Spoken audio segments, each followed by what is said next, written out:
Hey, welcome back everyone. It is now February 12th of 2020, and ever since the release of Star Wars The Rise of Skywalker, a lot of fans have been very worried about the future of this franchise and exactly where it's going by Disney and Lucasfilm.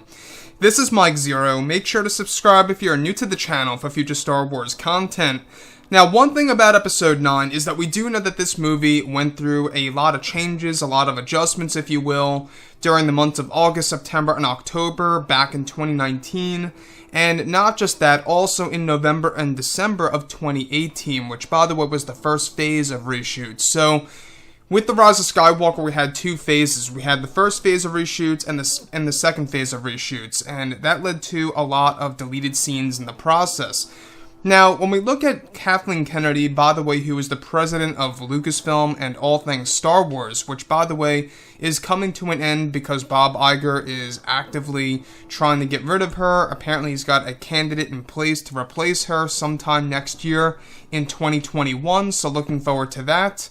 But when we think about Kathleen Kennedy, obviously the Star Wars community has a big problem with her, and the big problem is that it seems like she's very incompetent. She doesn't really have great leadership skills, and she doesn't really seem to listen to the fans per se. So, when we look at everything related to what Kathleen Kennedy has done to the sequel trilogy, one would argue that there's nothing wrong with the sequels, and one would argue also that there's something definitely wrong with the sequels. I myself, however, will say that The Last Jedi was a very bad film in my opinion, and that The Rise of Skywalker was a somewhat entertaining movie with a lot of flaws in the mix, where a lot of scenes I loved and hated. So, now that both Disney and Lucasfilm are finished with The Rise of Skywalker and the entire saga, they are focused on the future of the franchise, such as their new trilogy and their new Star Wars universe, where since the release of the film, many fans have actually hoped that the Skywalkers would have had more limelight in the film, such as both Luke Skywalker and Anakin Skywalker, and that during and after the premiere, Kathleen Kennedy was asked many questions related to the film after the premiere on why this film doesn't necessarily focus on the Skywalkers.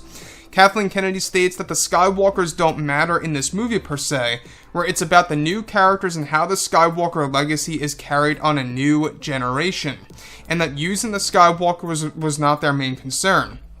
Kennedy states that the Skywalkers were already used for the originals and the prequels, and that this story was about moving on. Not just that, but also it's noted that Kathleen Kennedy was the one who didn't want the Skywalkers to be the main highlight on all of these movies, starting with The Force Awakens, and that many of the creatives on board for episodes 7 and 9 wanted to feature characters like Luke and Anakin before they were let go.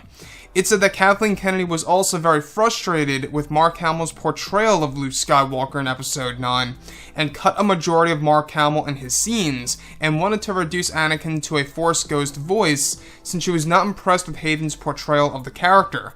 It's explained that Kennedy was frustrated with the decision of even trying to get Anakin into the story, and later decided during reshoots to cut him out of the picture.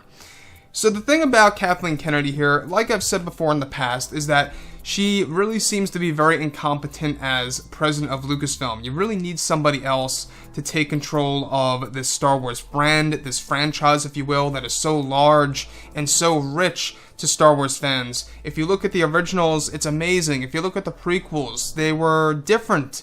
And now with these sequels trilogy movies, obviously, it seems like that Kathleen Kennedy really always altered The Force Awakens, The Last Jedi, and yes, even The Rise of Skywalker. Now, there's a bright side to this, is that Kathleen Kennedy will no longer be involved with creative power on, the Kenobi TV series or any other Star Wars projects currently in the early development phase, which really is a good thing. That's a good thing. So, like I've said before in the past, when we look at Kathleen Kennedy here, the fact that she's not so keen on the Skywalkers, and the fact that she cut a lot of Mark Hamill scenes, and a lot of that had to do also with her deleting Anakin scenes and reducing him down only to a Force, ghost voice, if you will, to a disembodied voice, which was another, big, I guess you could say, letdown. A lot of fans would have loved to see Anakin in Episode 9 for one last time in the Skywalker saga movies. So, with that being said, whenever you think about what they've been trying to do with Star Wars, right? We always think about, how this movie had a lot of flaws and how they tried to achieve specific goals that were eventually deleted by Kathleen Kennedy. In fact, J.J. Abrams had an entirely different movie before the reshoots were done. You know, we were going to have Darth Vader's castle. We were going to have, you know, the Darth Vader hybrid Force Ghost. We were going to have Anakin. All these different things. It's just crazy to think of what we got right now in comparison to what we could have actually got. So, this movie initially was 4 hours and 20-something minutes long in length, and they were even considering of dividing it up into 2 different parts, and that was eventually shot down by Disney. They just didn't want to do that because it would break the trilogy format, and it just wouldn't make sense to them. I myself, I wouldn't have minded. I think it would have been a great idea. So anyways, guys, drop a comment below. Let me know what you think about all this in the comments, and if you guys did enjoy the content for today, do make sure to drop a thumbs up on this video to support the channel. I thank you all so very much for the kind support, and I'll catch you guys next time.